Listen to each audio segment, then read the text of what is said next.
இந்த மாதம் உங்களுக்கு குறைவுகள் எல்லாம் நிறைவாகிற மாதமாய் கர்த்தர் மாற்றி கொடுக்க போகிறார். திறக்க முடியாத கதவுகள் கூட திறக்கும், அடைப்பட்ட வாசல்களும் திறக்கும், தடைகள் உடையும், சூழ்நிலைகள் மாறும், அற்புதத்தை பெற்றுக் கொள்வீர்கள். ஆண்டவர் இரட்சகருமாக இயேசுவின் இனிதான நாமத்தினால் இந்த ஜூன் மாதத்திலே உங்களை வாழ்த்துவதில் மிகுந்த சந்தோஷம் அடைகிறேன். கர்த்தர் கிருபையாய் 5 மாதங்கள் நம்மளை பாதுகாத்து பராமரித்து போஷித்து நடத்தி இந்த 6வது மாதத்தை காணும்படியான கிருபையை கொடுத்திருக்கிறார். ஆண்டவருக்கு நன்றி செலுத்த நாம் கடமைப்பட்டிருக்கிறோம். இந்த மாதம் ஆண்டவர் உணர்த்தின வசனத்தை வாசித்து நாம் தியானிக்க போகிறோம். 2 ராஜாக்களின் புஸ்தகம் 3ஆம் அதிகாரம் 17ஆம் வசனத்தை நான் வாசிக்கிறேன். நீங்கள் காற்றையும் காண மாட்டீர்கள், மழையையும் காண மாட்டீர்கள், ஆனாலும் நீங்களும் உங்கள் ஆடு மாடுகளும் உங்கள் மிருக ஜீவன்களும் குடிக்கும்படிக்கு இந்த பள்ளத்தாக்கு தண்ணீரால் நிரப்பப்படும் என்று கர்த்தர் சொல்லுகிறார். காற்று இருக்காது, மழை இருக்காது, எப்படி தண்ணீர் பள்ளத்தாக்கிலே வர முடியும்? ஆனால் கர்த்தர் அதை செய்வார் என்றுதான் வேதம் சொல்லுகிறது. எந்த சூழ்நிலையை பார்க்கும் பொழுது யூதா தேசத்தை யோசபாத் என்கிற ராஜா ஆண்டு கொண்டிருக்கிறார். இஸ்ரவேலை யோராம் என்கிற ராஜா ஆண்டு கொண்டிருக்கிறார். மோவாப் ராஜா விரோதமாக யுத்தம் பண்ண வரும்பொழுது இந்த யோராம் யோசபாத்தையும் மற்றும் ஏதோமின் ராஜாவையும் சேர்த்து கொண்டு 3 பேர் யுத்தம் பண்ண புறப்பட்டு போகிறார்கள். யோசபாத் தன் வேலையை பார்த்து கொண்டிருக்கலாம், ஆனாலும் இஸ்ரவேலின் ராஜா கூப்பிடுகிறதை கேட்டு அவரும் போய் சேர்ந்து கொள்கிறார். நடந்தது என்ன தெரியுமா? 7 நாட்கள் வனாந்தர வழியாக அவர்கள் அங்கங்கே சுற்றித் திரிகிறார்கள். தண்ணீர் கிடைக்கவில்லை. இராணுவத்தில் உள்ளவர்களுக்கு தண்ணீர் இல்லை, மிருக ஜீவன்களுக்கு தண்ணீர் இல்லை. இவர்கள் யுத்தம் பண்ணாமலே எதிரியின் கையிலே விழுந்து மடிந்து போகிற ஒரு சூழ்நிலை ஏற்பட்டது. ஆனால் அதை கொஞ்சம் யோசித்து பாருங்கள். தத்தளிக்கிறார்கள். அவ்வளவுதான், நம்முடைய கதை முடிந்தது என்று சொல்லி எல்லா பக்கமும் அடைப்பு ஏற்பட்டு விட்டது. வழிகள் இல்லை, தப்பவும் முடியாது. அப்பொழுதுதான் யோசபாத் ராஜா, ஒரு தீர்க்கதரிசி இல்லையா, ஆண்டவர் என்ன செய்ய விரும்புகிறார் என்று கேட்கலாம் என்று சொல்லும் பொழுது எலிசா தீர்க்கதரிசி இருக்கிறதை கேள்விப்பட்டவரிடம் போகிறார்கள். என்ன செய்வதென்று தெரியவில்லைன்னு சொல்லும் பொழுது, நீங்கள் மோவாப் ராஜாவுக்கு விரோதமாக யுத்தம் பண்ணுகிற காரியமே சரியில்லை என்றாலும் யோசபாத் ராஜாவை நிமித்தமாக நான் ஆண்டவரை நோக்கி கூப்பிடுகிறேன் என்று சொல்லி ஜெபித்து ஆண்டவரிடமிருந்து வார்த்தை பற்றி சொல்லும் பொழுதுதான் இந்த வார்த்தை சொல்லப்படுகிறது. நீங்கள் காற்றை பார்க்க முடியாது, மழையும் பார்க்க மாட்டீர்கள், ஆனால் நாளை தினம் காலையிலே பாருங்கள், பள்ளத்தாக்கள் எல்லாம் தண்ணீரால் நிரம்பியிருக்கும் என்று சொல்லுகிறார். என்ன ஆச்சரியம்!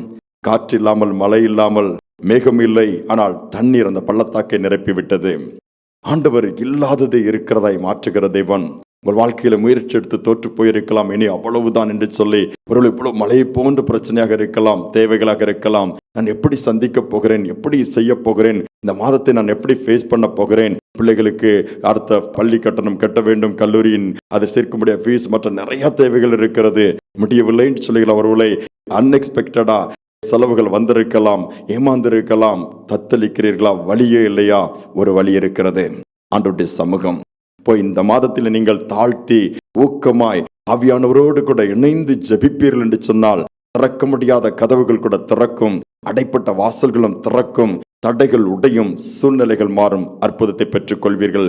இந்த மாதம் உங்களுக்கு குறைவுகள் எல்லாம் நிறைவாகிற மாதமாய் கர்த்தர் மாற்றி கொடுக்க போகிறார். அது எப்படிப்பட்ட குறைவுகளாக இருக்கலாம், இதுவரை தீர்த்து வைக்க முடியாத அல்லது ஒருவராலும் முடியாது என்ற நிலைமையில் இருக்கிற அந்த காரியத்திலும் கூட கர்த்தர் ஒரு முடிவை கொடுத்து ஒரு வழியை திறக்கிறார். நீங்கள் பார்க்க போகிறீர்கள். ஆப்பிரிக்க தேசத்திலே வில்லியம் டூமாஸ் என்கிற ஒரு மனிதனுடைய வாழ்க்கை நான் படித்தேன். காட்டுவாசி மத்தியிலே கர்த்தர் சந்தித்து அவனை எழுப்புகிறார், வல்லமையாய் பயன்படுத்துகிறார். மரித்த சடலங்கள் கூட அவர் கை வைக்கும் பொழுது எழுந்து விடுமாம். அவ்வளவு வல்லமையை தேவன் அந்த மனிதனுக்குள்ளே அளவில்லாமல் கொடுத்திருந்தாராம். ஒரு முறை ஒரு குறிப்பிட்ட வீட்டிற்கு போகிறார், கதவை தட்டுகிறார். அவர்கள் என்ன என்று சொல்லும்போது, டூமாஸ் வந்திருக்கான அவங்களுக்கு ஒரே அதிர்ச்சி, ஆச்சரியம். ஐயா, நீங்க எதற்கு இங்க வந்திருக்கிறீர்கள்? உன் மகள் உடல் சரியில்லை என்று சொல்லி கேள்விப்பட்டேன், ஜெபிக்க வந்தேன். என்ன பிரச்சனை? அந்த பிள்ளைக்கு மூளையில் ஒரு கட்டி இருந்தது, அதை மருத்துவர்கள் அகற்றினால் பிழைக்க மாட்டார்கள் என்று சொல்லும் பொழுது கூட இந்த பெற்றோர்கள் எப்படியாவது நீங்கள் முயற்சி எடுத்து என் மகளை காப்பாற்றுங்கள் சொல்லும் பொழுது அந்த குறிப்பிட்ட பகுதி மூளையிலிருந்து அகற்றப்படுகிறது. அதிலிருந்த கை கால்கள் விழுந்து உணர்வற்றவளாய் கோமா ஸ்டேஜுக்கு போய்விட்டால், வாய் அசைக்காது, கண் பார்க்காது, அப்படியே கண்கள் மூடின நிலைமையிலே, ஆனால் ஜீவன் இருக்கிறது. மருத்துவர்கள் சொன்னார்களாம், விட்டுவிட்டு அப்படியே மறித்து விடட்டும், இதை வைத்து ஒன்றுமே பண்ண முடியாது. இல்லை, என் பிள்ளை உயிர் இருக்க மட்டும் இருக்கட்டும் என்று சொல்லி அந்த பிள்ளை அப்படியே வீட்டிற்கு கொண்டு போய் படுத்த படுக்கையாய் பல நாட்கள் கடந்து போயிருக்கிறாள். ஆனால் யாருக்கும் தெரியாது. இந்த செய்தி அந்த ஊழியர் கேட்டு தான் அங்கே போயிருக்கிறார். அந்த டூமாஸ் என்கிற ஊழியர், உன் மகளுக்காக ஜெபிக்கத்தான் வந்திருக்கிறேன் என்று சொல்லி அவள் சொன்னால், டாக்டர் எல்லாம் முடியாதுன்னு சொல்லிவிட்டார்கள், ஃபைனல் ஸ்டேஜ், என்னை ஒன்றும் பண்ண முடியாதுன்னு. இல்லை, ஜெபிப்போம் என்பது 3 முறை ஜெபிக்கிறார். எந்த மாற்றமும் ஏற்படவில்லை.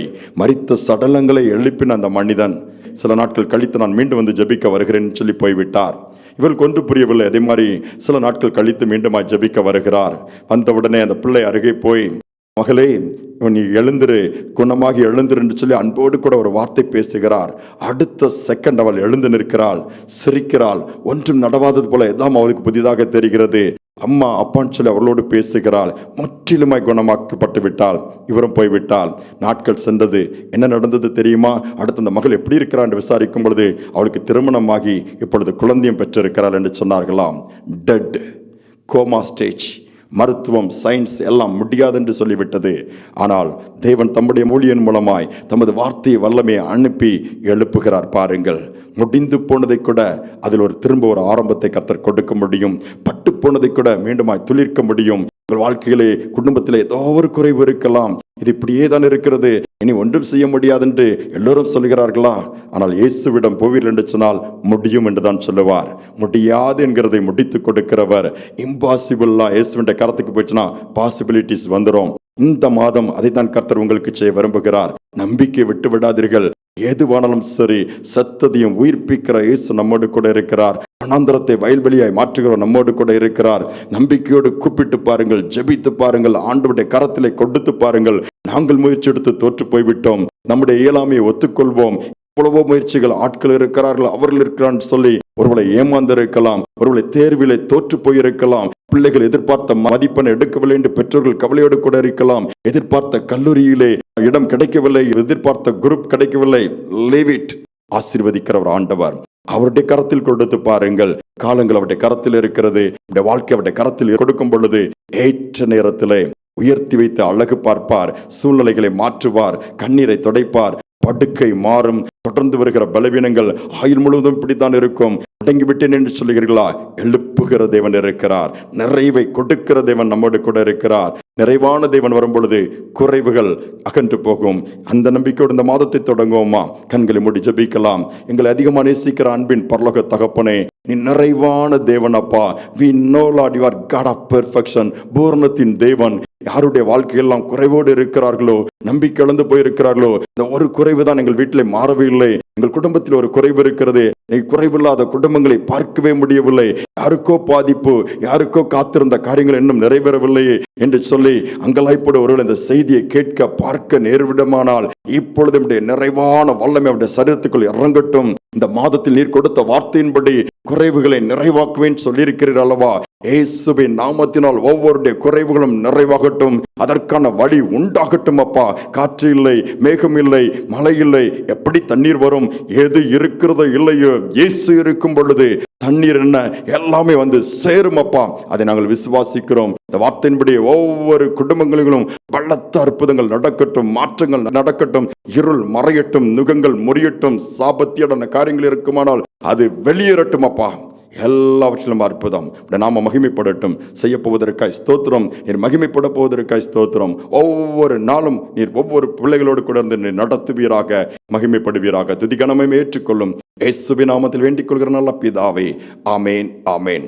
இந்த மாதம் நம்முடைய ஆண்டவர் குறைவுகளை நிறைவாக்குகிற மாதமா இருக்கிறபடினாலே சந்தோஷமாய் உங்கள் குறைவுகளை ஆண்டவருடைய சமூகத்துக்கு கொண்டு போங்கள். நிறைவோடு எல்லாவற்றையும் கர்த்தர் திருப்தியாய் மாற்றி கொடுப்பார். இந்த நம்பிக்கையோடு இந்த மாதத்தை தொடருவோம். கர்த்தர் நம்மை ஆசீர்வதிப்பாராக. ஆமேன்.